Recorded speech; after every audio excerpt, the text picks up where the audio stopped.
All right, gamers, welcome back to The Algorithm Speaks. It's time for another deep dive into the heart of the gaming world. The hottest Reddit takes, the trends we're seeing. All brought to you by the algorithm itself.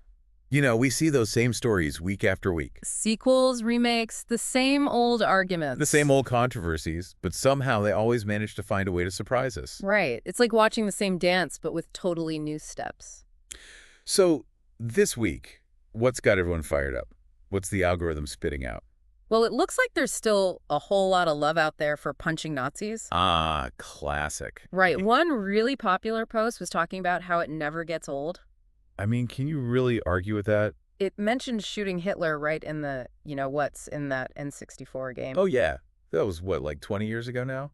And people are still talking about it. The top comment, someone said Nazis are the perfect video game punching bags, and honestly, they might have a point there. I mean, who doesn't love to take down a virtual bad guy every now and then? Especially when they're, well, Nazis. Exactly, it's satisfying. Cathartic, even. Speaking of cathartic, though, there's also a ton of love for developers who are sticking to their single-player guns. Yeah, I saw that. It's like a breath of fresh air in an industry that's obsessed with live service and microtransactions. Absolutely. One post was praising this developer who's committed to making single-player RPGs, and the comments were just overflowing with gratitude. Makes you wonder, right? Are gamers getting tired of always being pushed to grind or spend more money? Seems like it.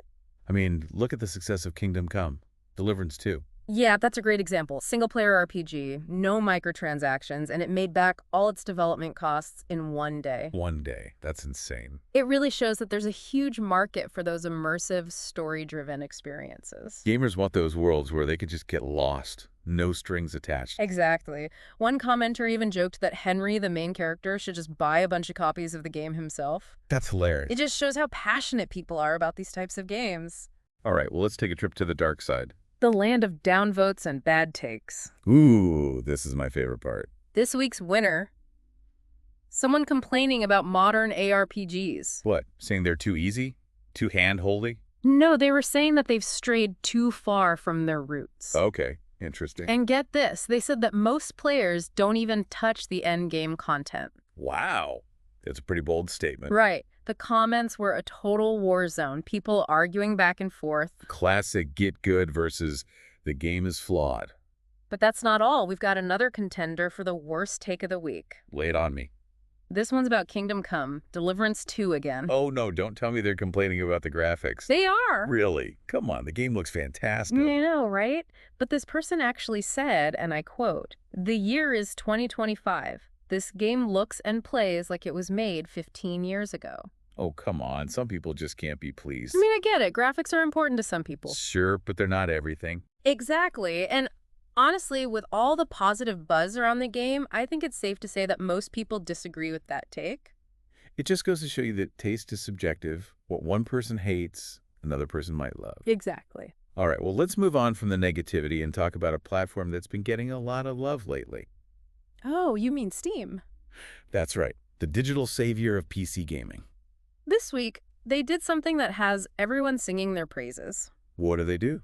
They've added this new feature that lets developers link achievements to things you buy outside the game, Like what? like soundtracks. Oh, that's actually really cool. Right. It's a small change, but it's a big deal for both developers and players. I mean, now you can get those sweet, sweet achievement points for supporting your favorite games even more. Exactly. It's a win-win. And the community is loving it, of course. Yeah, I saw one comment that said, "What happens if Steam turns evil? Do we all have to switch to Epic?" Huh. That's a good one. But seriously, this move just proves that Steam really is a gamer-friendly platform, They actually listen to their community. and they're not afraid to try new things to make the experience better. Okay, well, speaking of things that can make or break the gaming experience, let's talk about the never-ending debate. You mean game prices? You know it. The algorithm is always spitting out posts about this, and this week is no different. People are frustrated, and rightfully so. Especially with all these deluxe and ultimate editions popping up everywhere. Yeah, it's getting ridiculous. The comments are always a goldmine, though. Oh, for sure. One person said their strategy is to just wait for the Game of the Year edition that includes all the DLC for $5 and half an eaten sandwich. That's the dream right there. But jokes aside, it's a serious issue. It is. Are we really willing to pay that much for games? And are these crazy pricing tiers actually pushing gamers away? It's a conversation that's not going away anytime soon. No, it's not. Okay, so let's move from the console and PC world over to mobile gaming for a minute. All right, what's happening in the mobile world? Well, there was this one post from a pretty upset mobile gamer. What happened? They were complaining about Google being able to just remove purchased games from people's libraries. Hold on. What? Seriously? Yeah, it's a big problem. That's not cool at all. That's scary, right? Like, what happens to all these games we buy digitally? Do we even really own them? Big questions. And a lot of people were chiming in the comments, sharing their own stories of losing access to games they paid for. That's enough to make anyone nervous about going all digital. Definitely. So not only do we have to worry about games being taken away from us, but then there's the whole storage issue. That's always a struggle with mobile games. Right. I saw this post that listed the biggest games you can put on a 128 GB phone, and some of them are huge EE. Oh, yeah, those massive open world games. Like Genshin Impact takes up 40 GB. 40 GB. That's like a whole console game. It's crazy how far mobile games have come, but it does make you wonder about accessibility. Yeah, not everyone has a ton of storage space. And these huge games can be a real turnoff for people. It's a trade-off for sure. But hey, even with all the giants, there are still some hidden gems out there in the mobile world. Totally. I saw this post highlighting a few really cool indie games. That's always good to see. They offer unique gameplay. They don't take up your entire phone. It's a good reminder that the mobile gaming scene is still full of surprises. Definitely. It's like finding those little diamonds in the rough. Exactly. And for those who aren't into mobile gaming, Yeah. there's this whole discussion going on about the best indie games on Steam. Oh, nice. The comments were packed with recommendations. Everything from those like quirky platforms. To those like deep narrative adventures.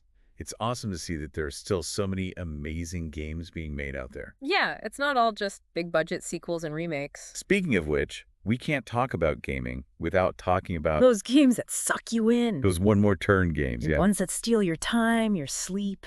Your sanity. Exactly. There was this post about the Civilization series. Oh man, I've lost so many hours to those games. Right. You think, okay, just one more turn, and then suddenly it's like 3 a.m. And you've built an empire. But here's the thing. This post was talking about how the AI in Civilization kind of cheats. Cheats. Really? Yeah, like it bends the rules to keep up with the players. That's kind of frustrating. It is, but it's also kind of fascinating, you know? Like, how do they program an AI to be that smart? One comment even said that the Civilization AI is so bad that it has to cheat just to stay in the game. That's a good one. It's funny, but it does make you think about how hard it must be to design an AI that's both challenging and fair. It's all about finding that balance, right? Exactly. And you know what other game does a great job of messing with our sense of time? Hit me. Alien Isolation. Oh man, that game is terrifying. It still holds up today. The AI in that game is incredible. It's so smart, it always seems to know where you are. It's like it can see through walls. Well, fun fact, it doesn't actually always know. Wait. The game actually uses some tricks to guide the alien towards you. No way. Seriously. Yeah, it's not always about being realistic. It's about creating that feeling of dread.